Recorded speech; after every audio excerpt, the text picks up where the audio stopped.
Hi hello good morning, welcome back to my YouTube channel.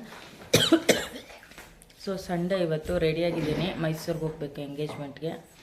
ಹಾಗಾಗಿ vlog start ಮಾಡ್ತಾ ಇದ್ದೀನಿ. So ಮೈಸೂರಿಗೆ bus ಬೆಂಗಳೂರಿಂದ ಸಿಗೋದು ತುಂಬ ಕಷ್ಟ ಆಗ್ಬಿಟ್ಟಿತ್ತು. ಈ ಸಂಡೇ ಅಂತೂ ಸಿಕ್ಕಾಪಟ್ಟೆ ಜನ, ಆ ಕಡೆಯಿಂದಂತೂ ಇನ್ನೂ ಭಯಂಕರ ಇರ್ತಾರೆ. ಫೈನಲಿ ಬಸ್ಸಲ್ಲಿ ಟಿಕೆಟ್ ಕೊಡ್ತೀವಿ ಅಂತ ಒಂದು 4 ಬಸ್ಗೆ ಹೋಗ್ತಾ ಇರ್ತಾರೆ. ಆವಾಗ ನಮ್ಮ ಮನೆಯವ್ರು ಹೋಗಿ ಹತ್ತು ಕೂತ್ಕೊಂಡು ನಂಗೆ ಫೋನ್ ಮಾಡಿದರು. ನಾನು ಆ ಕಡೆ ಇದ್ದೆ ಟಿಕೆಟ್ ಸೆಕ್ಷನಲ್ಲಿ. ಸೊ ಫೈನಲಿ ಮೈಸೂರಿಗೆ ತಲುಪಿದ್ವಿ. ಎಂಗೇಜ್ಮೆಂಟ್ ಇರೋದು ಬಂದು ಹಾಲ್ನಳ್ಳಿಲಿ. ಸೊ ಆಟೋ ಮಾಡಿಕೊಂಡು ಹೋಗ್ತಾ ಇದ್ದೀವಿ. ನಾವು ಹೋದಾಗ ಇನ್ನೂ ಸ್ಟಾರ್ಟ್ ಆಗಿರಲಿಲ್ಲ, ಇನ್ನೂ ತಟ್ಟೆ ಸಾಮಾನು ಜೋಡಿಸ್ತಾಯಿದ್ರು ಶಾಸ್ತ್ರ ಮಾಡೋಕ್ಕೆ. ಸೊ ನಮ್ಮ ಅದಕ್ಕೆ ಊರಿಂದ ಹಂಗೆ ಬಂದಿದ್ರು, ಅವ್ರ ಅಮ್ಮನ ಮನೆಗೆ ಹೋಗಿದ್ರು. ಸರಿ ಅಂದ್ಬಿಟ್ಟು ಎಲ್ಲರೂ ಹೋದ್ವಿ. ಇವಾಗ ಶಾಸ್ತ್ರ ಸ್ಟಾರ್ಟ್ ಮಾಡಿದ್ದಾರೆ. ಫಸ್ಟ್ ಇವರು ನಮ್ಮ ಅತ್ತೆ ಬ್ಲೂ ಕಲರ್ ಸೀರೆ ಉಟ್ಟಿದ್ರಲ್ಲ, ಅವರು ಶಾಸ್ತ್ರ ಮಾಡ್ತಾಯಿದ್ದಾರೆ.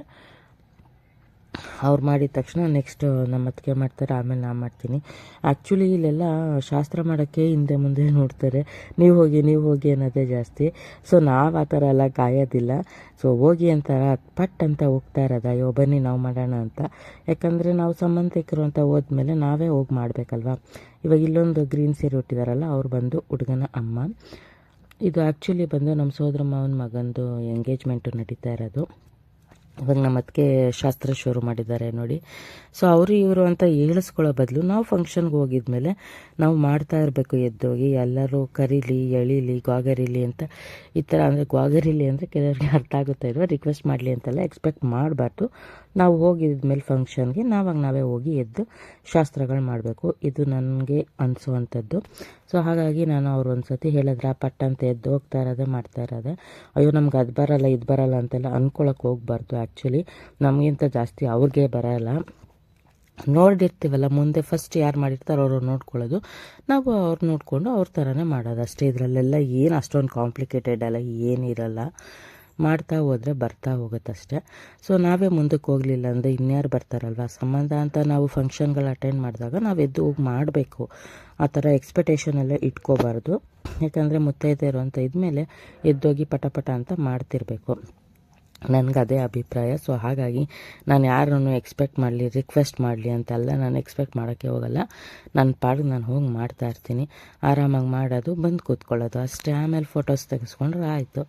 ಅಷ್ಟಕ್ಕೆ ಯಾಕೆ ಅವ್ರಿಗೆಲ್ಲ ಕರೀಲಿ, ಮಾಡಲಿ, ಅವರೇ ಹೇಳಲಿ, ಅವರೇ ಮಾತಾಡಲಿ, ಈ ಥರ ಎಲ್ಲ ಮಾಡಬಾರ್ದು. ಫಂಕ್ಷನ್ಗೆ ಅಂತ ಹೋದ್ಮೇಲೆ ನಾವು ಮುಂದಾಗಿರಬೇಕು ಯಾವತ್ತೂ ಮುತ್ತೈದೆಯರು ಅಲ್ವಾ. ನನಗಿದು ಅನ್ಸೋದು. ನಿಮಗೂ ಕರೆಕ್ಟ್ ಅನ್ಸಿದ್ರೆ ಕಮೆಂಟ್ ಸೆಕ್ಷನಲ್ಲಿ ತಿಳಿಸಿ, ಓಕೆನಾ.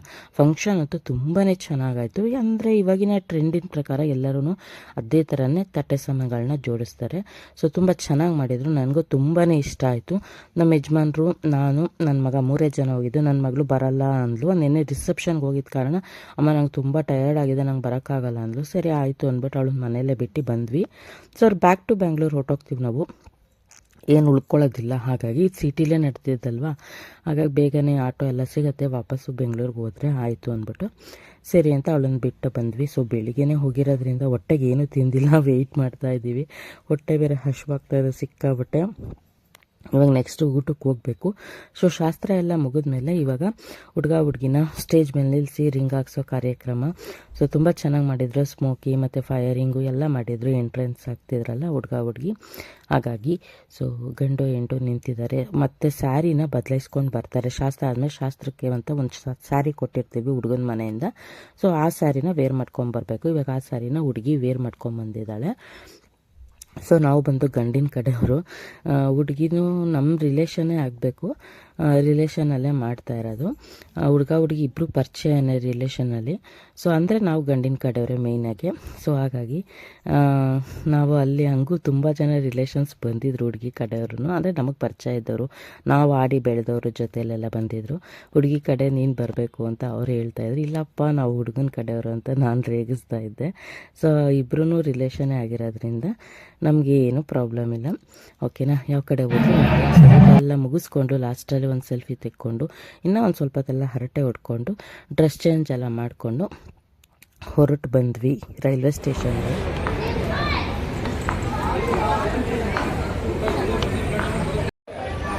ನೋಡಿ ನಮ್ಮ ಅಣ್ಣವರು ಈ ಸತಿ ಟ್ರೈನಲ್ಲಿ ಕರ್ಕೊಂಡು ಹೋಗ್ತೀನಿ ಅಂತ ಬಂದವ್ರೆ. ಬಸ್ಸಲ್ಲಿ ವೇಟ್ ಮಾಡೋಕ್ಕಾಗಲ್ಲ ಅಂತ ಬಸ್ಸಲ್ಲಿ ಒಂದೊಂದರ ಆ ಕಡೆ ಕೂತ್ಕೊಂಡ್ಬಿಟ್ಟಿದೆ. ಅದಕ್ಕೆ ಇವಾಗ ಒಂದೇ ಇದನ್ನ ಇಟ್ಕೊಂಡ್ಬಿಟ್ಟು ಸೀಟ್ ಇಟ್ಕೊಂಡು ಕುತ್ಕೊಂಡ್ಬಿಟ್ಟೆ. ಯಾರ್ಯಾರು ಹೆಂಗೆ ಬಂದಿದ್ರು ಎಲ್ಲ ಮಾತಾಡ್ಕೊಂಡು ಹೋಗಕ್ಕೆ. ಗಾಸಿಪ್ಪು ಆ್ಯಕ್ಚುಲಿ ಮೈಸೂರಲ್ಲಿ ಸಬರಿ ಬಸ್ ಸ್ಟ್ಯಾಂಡಲ್ಲಿ ಬಸ್ ಕಾಯೋದು ತುಂಬಾ ಹೆವಿ ರಿಸ್ಕ್. 2 ಅವರ್ ಆದರೂ ಟಿಕೆಟ್ ಕೊಡಲ್ಲ. ಹಾಗಾಗಿ ನಾವು ಈ ಸತಿ ಪ್ಲ್ಯಾನ್ ಮಾಡಿ ಬಸ್ ಕಾಯೋ ಬದಲು ಟ್ರೈನ್ ಕೊಟ್ಟೋಗೋಣ, ಬೆಸ್ಟು, ಆರಾಮಾಗಿ ಹೋಗ್ಬೋದು ಅಂದ್ಬಿಟ್ಟು ನಾವು ಬಂದ್ವಿ. ಯಾಕಂದರೆ ಅಲ್ಲಿ ನಿಂತಿಟ್ಟು ನಾವು ಟಿಕೆಟ್ ತೊಗೊಳ್ಳೋ ಅಷ್ಟರಲ್ಲಿ ಅರ್ಧ ಬೆಂಗಳೂರಿಗೆ ತಲುಪಿಟ್ಟಿರ್ತೀವಿ. ಹಾಗಾಗಿ ನಮ್ಮ ಅಣ್ಣ ನಮ್ಮ ಅದಕ್ಕೆ ಎಲ್ಲರೂ ಪ್ಲ್ಯಾನ್ ಮಾಡಿ ಟ್ರೈನ್ ಸಿಕ್ಕಾಬಡೆ ಜೋಶ್. ಟ್ರೈನ್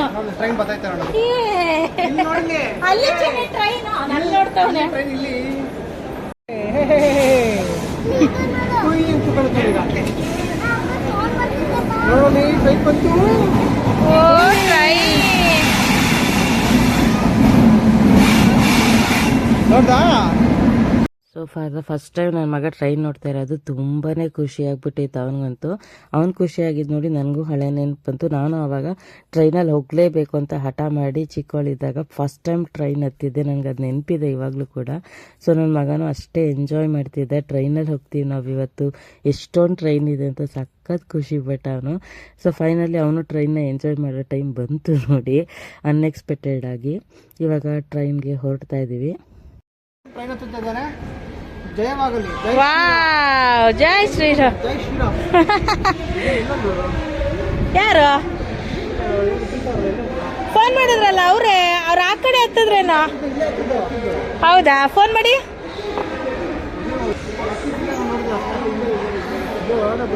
ಹಾ ಮಾಡ. ಹಾಯ್, ಖುಷಿ ಆಯ್ತಮ್ಮ ನಿಂಗೆ ಟ್ರೈನ್? ಖುಷಿ ಆಯ್ತಮ್ಮ? Very good. ಹತ್ತು ಚಿನಿ. ಹಾ, ಗುಡ್ ಗುಡ್. ಬಂಗಾರಿ ಅದು ಯಾರು ಫೋನ್ ಮಾಡಿದ್ರಲ್ಲ? ನಾವಲ್ಲಿ ಬಂದು ಕುತ್ಕೊಂಡ್ವಿ. ಅವ್ರು ಇವರು. ಸೊ ಫ್ರೆಂಡ್ಸ್, ಟ್ರೈನಲ್ಲಿ ಬಂದು ಸಮೋಸ ಕೊಡ್ತಾರೆ ನಮ್ಮ ಮನೆಯವರು. ತಿಂತಾ ಇದೀವಿ. ಆನಿಯನ್ ಎಷ್ಟು ಗಂಟೆಗೆ ಹೋಯ್ತು ಬೆಂಗಳೂರಿಗೆ ಗೊತ್ತಿಲ್ಲ.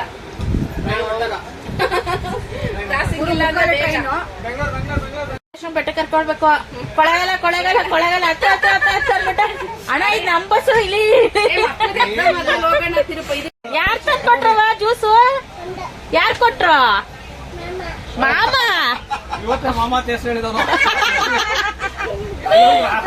ಯಾವ ಮಾಮ?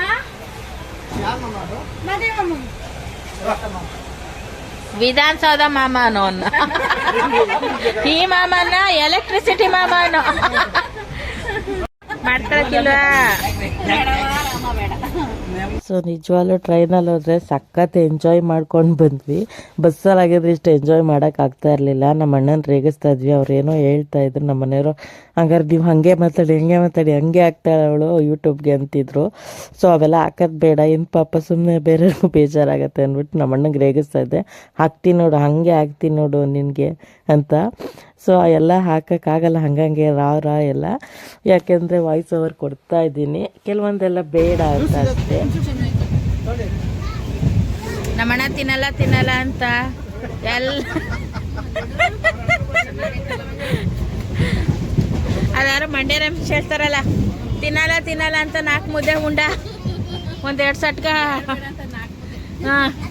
ತಿಂದ ಅಂತ. ಹಂಗಾಯ್ತು.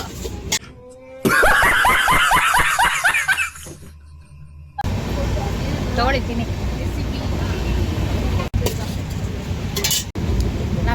ನಮ್ಮ ಅಣ್ಣ ಟ್ರೈನ್ ಎಕ್ಸ್ಪೀರಿಯನ್ಸ್ ಹೇಳ್ತಾರಂತೆ, ಕೇಳಿಸ್ಕೊಳ್ಳೋಣ ಬನ್ನಿ ಹೆಂಗಿರುತ್ತೆ ಅಂತ. ಈ ಟ್ರೈನ್ ನಲ್ಲಿ ನಿಮ್ಮ ಜರ್ನಿ ಹೇಗಿತ್ತು? ಇದು ತಾಕತ್ತು ಅಂದ್ರೆ ಹೇಳೋ, ಕಮಾನ್. ಮೊಬೈಲ್ ಕ್ಯಾಮ್ರಾ ಮುಂದೆ ತಗೊಳ್ಳಿ. ಚೆನ್ನಾಗಿರುತ್ತೆ. ಬಸ್ಗೆ ಕಾಯ್ಬೇಕು, ಆಮೇಲೆ ಬೆಲೆ ಜಾಸ್ತಿ. ಏನ್ ಬೆಲೆ? ಬಸ್ಸಿನ ರೇಟ್, ಟಿಕೆಟ್ ಬೆಲೆ ದುಬಾರಿ. ಒಂದು ಟ್ರೈನಲ್ಲಿ ಹೋಗೋದಕ್ಕಿಂತ 3 ಜನ ಹೋಗ್ಬೋದು. ಟ್ರೈನಲ್ಲಿ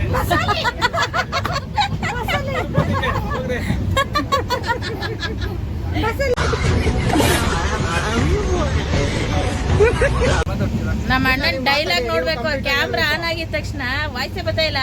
ಕ್ಯಾಮ್ರಾ ಆನ್ ಮಾಡಿದಾಗ ಏನಂದ್ರ ಹಾಕು, ಯೂಟ್ಯೂಬ್ಗೆ ಹಾಕು. ಟ್ರೈನಲ್ಲಿ ನಾವು ಎಂಜಾಯ್ ಮಾಡ್ಕೊ ಬಂದೋ ಎಲ್ಲ ತಿನ್ಕೊ ಬಂದೋ ಅಂತ ಹಾಕು ಎಲ್ಲ ಬಸ್ ಬಿಟ್ಟು ಟ್ರೈನಿಗೆ ಬರ್ಬೇಕು ಅಂತ ಹೇಳ್ಕೊಟ್ಟಾರ ನಮ್ಮ ಅಣ್ಣನೇ. ಇವಾಗ ನಮ್ಮ ಅಣ್ಣನೇ ವ್ಲಾಗ್ ಮಾಡಿಸ್ತಾ ಇರೋದು. ಹಾಕಿದ್ದೀನಿ, ಸರಿಯಾಗಿ ಹಾಕಿದ್ದೀರಿ. ಕತ್ಲಾಗೋಯ್ತು, ನಾವು ಬೆಂಗಳೂರು ತಲುಪೋ ಅಷ್ಟರಲ್ಲಿ.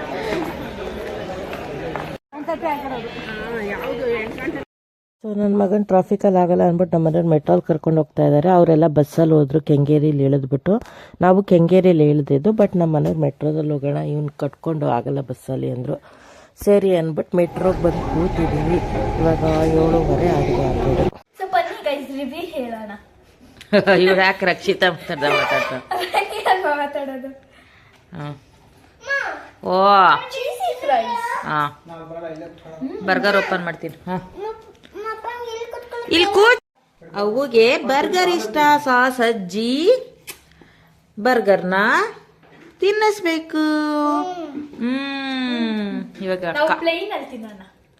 ಪ್ಲೈನ್ ಏನು ಚೆನ್ನಾಗಿರುತ್ತೆ, ಬರ್ಗರು ಸಾಸ್ ಹಚ್ಕೊಂಡು ತಿಂದರೆ ಸೂಪರ್ ಆಗಿರತ್ತೆ. ತಿನ್ರಿ. ಇಷ್ಟ ಆಯ್ತವಾ ಗುಂಡಮ್ಮ? ನೀನು ಅನ್ನ ತಿನ್ನಕ್ಕೆ ಬಾಯಿ ತೆಗಿಯಲ್ಲ, ಇಷ್ಟ ಆಗಲ್ಲ. ಬರ್ಗರ್ ತಿನ್ನಕ್ಕೆ ತೆಗಿತಾನೆ ನನ್ನ ಮಗ. ನೀವ್ ಹೇಳಿ ಕೊಡಿ ಇಲ್ಲಿ. ಸೊ ಇವರೇ ನಮ್ಮ ಮಾವ. ಇವ್ರ ಮಗಂದು ಎಂಗೇಜ್ಮೆಂಟ್ ಆಗಿದ್ದು. ಲಾಸ್ಟಲ್ಲಿ ಒಂದೊಂದು ಫೋಟೋ ಕ್ಲಿಪ್ಪಿಂಗ್ ಆ್ಯಡ್ ಮಾಡಿದ್ದೀನಿ. ಸೊ ಈ ವ್ಲಾಗ್ ನಿಮ್ಗೆ ಇಷ್ಟ ಆಗಿದ್ರೆ ಲೈಕ್ ಮಾಡಿ, ಶೇರ್ ಮಾಡಿ, ಸಬ್ಸ್ಕ್ರೈಬ್ ಮಾಡೋದು ಮರಿಬೇಡಿ. ಸಿಗೋಣ ಮುಂದಿನ ಬ್ಲಾಗಲ್ಲಿ. Thank you for watching.